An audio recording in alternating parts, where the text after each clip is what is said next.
So watching these shots of Gollum from back in the day. I have lots of notes.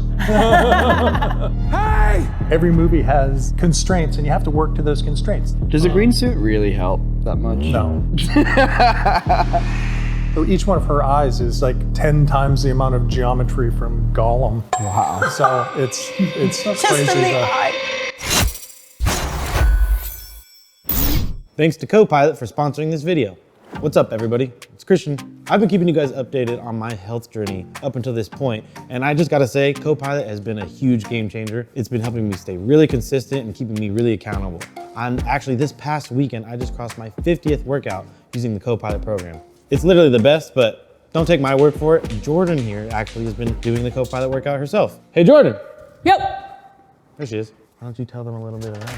I love the CoPilot program. I think my favorite part about this is that it's super personalized for you. They're not just making random workouts. If you want to hone your arms more, then more of your workouts will be geared towards that. If you're trying to grow your glutes, then you have workouts personalized to that. And then on top of that, not only is it personalized, but it's also personalized for your schedule. Super flexible, working on your schedule. They'll work with you to see whatever works best. Say if you're going out of town for the weekend and you don't have a gym, just tell your coach and they'll make you a workout that you can just do on the floor in your hotel room. Wait, so you actually have a real life coach?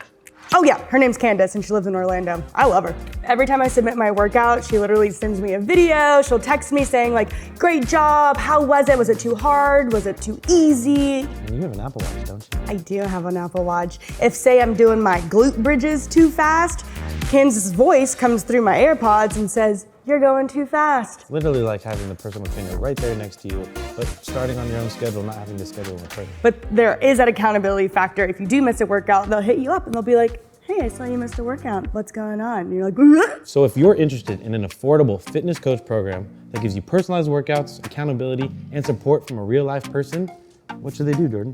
What they should do is click that link in the description below to get a free trial to start your journey with a new health and fitness coach today. You won't regret it. Get those gangs! Woo! Enough about us and our working out. We have an Oscar-winning VFX artist on the couch today. Let's get into it. Hey, what's up? Welcome back to another episode of Visual Effects Artist React. Today is a very, very special episode. We have none other than the legendary Eric Saindon here on the couch. Thank you for joining us today. Thanks for having me. Eric and his team at Weta Effects just won the Oscar for Best Visual Effects for the CGI masterpiece that is Avatar: The Way of Water. We talked all about that film in our last episode with Eric, so today we're gonna break down some of his other well-known films. You have quite a history here. I think we should jump into it on this episode. Yeah. Look at some of these shots. Awesome. So this was back before performance capture was a thing. It was still called motion capture then. There's no rules yet. No, there were no rules. We didn't know what we were supposed to be doing. The balls on Andy were gigantic. And I'm talking about the ones on his suit, sorry. I was unsure. It's yours it is, and we want it. We would capture them on video. The capture just wasn't all that outstanding at the time. So it was a lot of artist-driven interpretation. And from animator to animator, they'd interpret it a little bit differently. So you got a little bit different performance per shot even. We were sort of figuring it as we went. So watching these shots of Gollum from back in the day. I have lots of notes. Give me some notes. Like pretend, okay, yeah, hit me with your notes. You're a VFX supervisor. What do you notice? What stands out to you? You go back and watch them, right? And like you say, oh, those shadows look terrible. The density of the shadows is wrong. How do the edges look wrong when it's a CG character over a plate? It's then, I mean, you don't think about it when you watch Lord of the Rings, right? It's like watching Jurassic Park. You don't think about the dinosaurs. You just know they look awesome. When you go back and look at Gollum now, it's the same with the hair, right? It was solved as one big thing. So when you see it move, you see big strips of it move and you go, oh, we can do so much better now. But it's still, you still got the character and you still understood Gollum and you felt for Gollum. So it did the right thing. Yeah, you guys told the story, which Yeah. like you were successful in doing, and that's the most important thing. Exactly. And we're getting like, hyper nitpicky and technical detailed, but hey, that's what we do on the show. Dude, I want to hear more notes. You get another shot of Gollum here, and it's like, what are you looking at other than the shadows? For me, I look at the facial, right? The mouth doesn't work for me anymore. The corners of the mouth. I don't see enough Andy. By the third film, we got all of the skin working quite well, the look of his eyes, those things. And you can see Andy in the performance a lot better. The famous scene from the third movie where he's acting across from himself near the pond. I always remember being like blown away by the fact that like you were getting these excellent performances out of his face here, but this was before all the dots were put on faces as like a practice, right? Yep. And so all of that just had to be used as pure reference, and animators went through and pretty much just keyed it. Yeah, it had to be. And in this case, to keep the two performances separate of Gollum and Smeagol, we actually had one animator do one and one animator do the other. And the same animator did all the way through so that you ended up with the same performance, the same interpretation. I think that's why it worked really well, because you ended up with the same idea across the two. That's the one that I think is the one that really nailed it.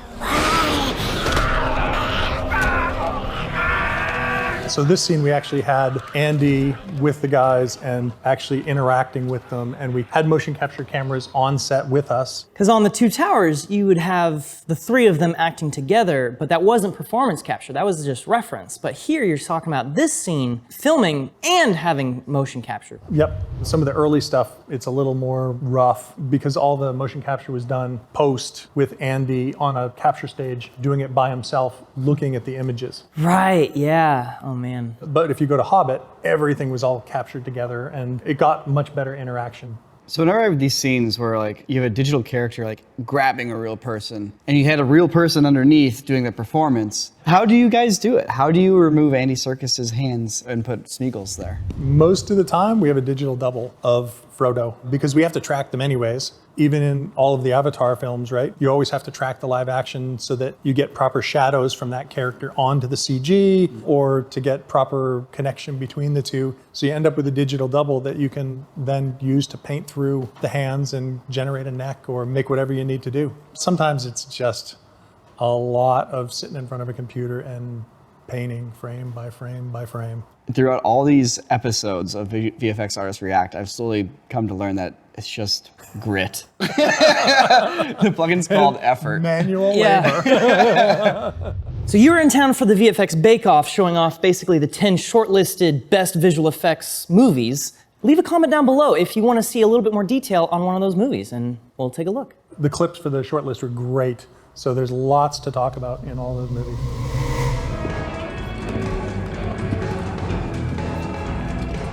What brings you in here, sweets? So this, if I'm not mistaken, you're filming a real actor and then just basically replacing everything but their face. I've always liked the concept of just like taking just the physical face here, the thing that's really hard to do, and using that with footage, and everything else can be CG around it. You get the eyes, you get the mouth, you get the nose, you get all the performance, and then you just add the body. So in that case, you could almost call it more motion capture because you're just capturing the body and you're not getting the performance of the face. I guess I'm just curious about the blending part of it, because there's a little bit of like translucency to the edge of the skin, so that would have to be rendered out. At what point does it transition from the digital face to the footage plate? Just outside his eyeball. So his forehead is all digital. Really? All of this? Yeah. Okay. Because you have to give it thickness and you want that subsurface feel. So you need a blend point, but you want a blend point that's not moving, right? So just above his eyebrows, the skin stops moving. So you have to find good blend points where it's not moving and you can get the two to work together.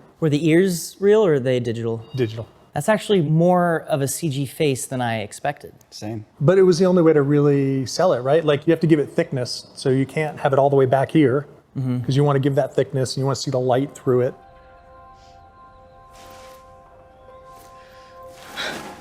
And then Rosa as Alita, right? You want to get as much of Rosa into Alita that you can. Even though she's got the giant eyes, you can still see Rosa in that. If you compare one-to-one with her performance, you really see her performance in there. You see her mouth moving the same way, her nose, the weird little subtleties that she has to her, and the nuances that you would never think about animating, right? Like the weird back and forth of her lips or her eyes flickering a little bit. It's all those subtle things that sell it to people.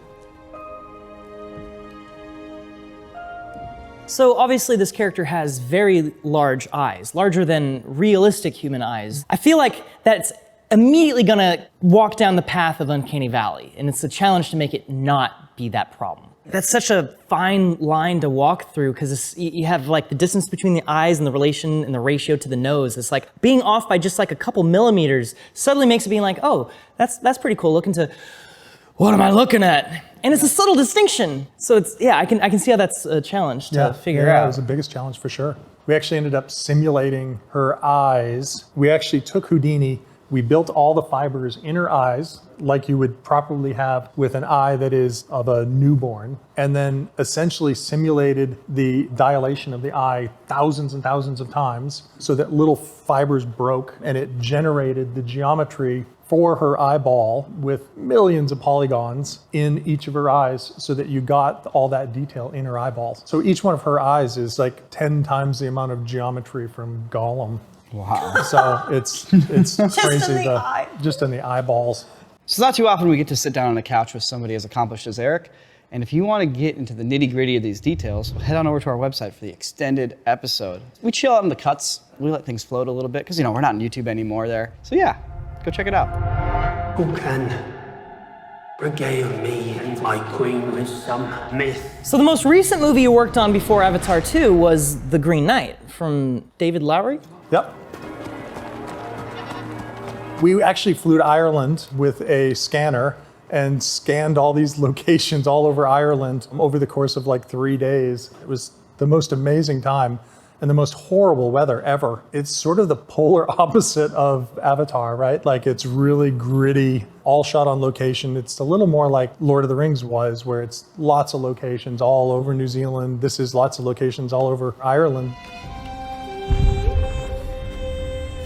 For a movie like this, where you're trying to shoot as much as you can on location and augment it with visual effects, what were some of the biggest challenges for doing post-production here? I would say some of the biggest challenges were just being able to do the effects you want for the scale of movie you have. Like on Avatar, for example, we had 1,700 people working on Avatar, and this movie we had 8. So you have to find ways to make the visual effects look great, but at a much more reduced scale as far as resources go. Like these shots here, right, of the giants, instead of doing digital giants, we actually shot women in makeup on a green screen at the right angle, trying to get the camera in the right place, and trying to get those to work instead of doing CG giants, which we'd do if we were doing this in Avatar. There's 100 different ways to do the same exact shot. There's the free version, there's the $100 version, and the $100,000 version. Yep, every movie has constraints and you have to work to those constraints. I feel like the way you guys did it for The Green Knight is exactly how we would have done it. Mm-hmm. Yeah. Because it's like, all right, we can't afford to have a bunch of different mo-capped giant characters.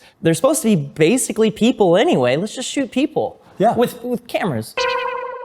You make it about what story do you want to tell, and how are the visual effects going to help you, or how are they going to not help you in this case? And David's he's really good at that, about using it where you want to use it and using plates as much as you can. And even when the visual effects are like much more in your face, right? If you go back and look at Pete's Dragon, another movie shooting with kids, always fun. Is that sarcasm? Yes. Because usually you get an actor on set, you shoot the stuff, and then you can bring that actor into the photo booth and get shots of them and do all those things. When you shoot with kids, you tend to use them for the 6 hours, and then they have to go straight out and go home, so you don't get any of the visual effects reference that you usually need, and we're usually forgotten first. But then you're blamed first for when it doesn't work. Exactly. Elliot. It's fun to work on a kids movie because it's so lighthearted and there's no one getting their heads chopped off. And Yeah. No one ever thinks about the artist who has to make the head come off. And all the reference they have to look at.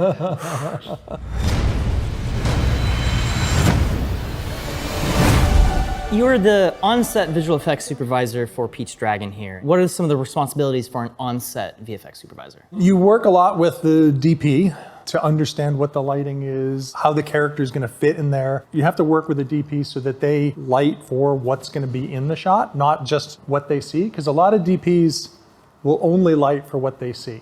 They light a shot that has a giant dragon in it, and they light for the characters in the foreground, but then they might leave their background dark. Sure, okay. And you need to add a digital character in the background, and you have to have light to account for that, or you'll never get it to fit. You work with the director for performance in shots like this where Pete is interacting. It was me in a green suit holding up a big head so that he had something to pat on the day, and they wanted me to do it so that I got the performance I wanted of the head. And you're like, okay. Okay. Yes. Does a green suit really help that much? No. The reality is there's so much light, there's so much dark, the green suits, it's all roto. Yeah, I feel like that's one of the biggest misconceptions about visual effects in the general public is that they just assume that once you put green on something, it instantly gets painted out and the background gets tracked in, and it's like, all you gotta do is just paint it green. It's amazing that everyone thinks that. Even people on set that really should know better, well, we'll just paint it green so it's invisible when we shoot it. That's not how it works at all. No. You're gonna have to roto it out anyway, so you might as well make it a color that at least like matches. And Yeah, and that's something, working with Jim, he understands that, right? When Jake's sitting on the skim wing, why make it green? All you're gonna do is get green spill through the water and onto him and onto the hand that you wanna try to keep. Paint it the right color. We're gonna roto it anyway, so it doesn't matter. One of the great things with the LED screens now, right? TV shows like The Mandalorian, where they're using that to light inside the ship with the LED screens. It's great because you get proper lighting, you get proper interactions on the reflections, and you don't have to roto as much. So it's great seeing technology evolve as we go. If you saw Avatar, subscribe to this video. So I assume all of you are going to subscribe. It's not too often that we get to have a VFX supervisor on the couch from Weta, especially somebody that's been in the industry as long as you have. So I want to turn to like a bit of futurology for a second here. Like looking forwards, like the next 5 years, the next 10 years, the next 20 years, what are some tools coming down the pipe that you're excited about? And then what do you think visual effects will be like in 10 or 20 years from now?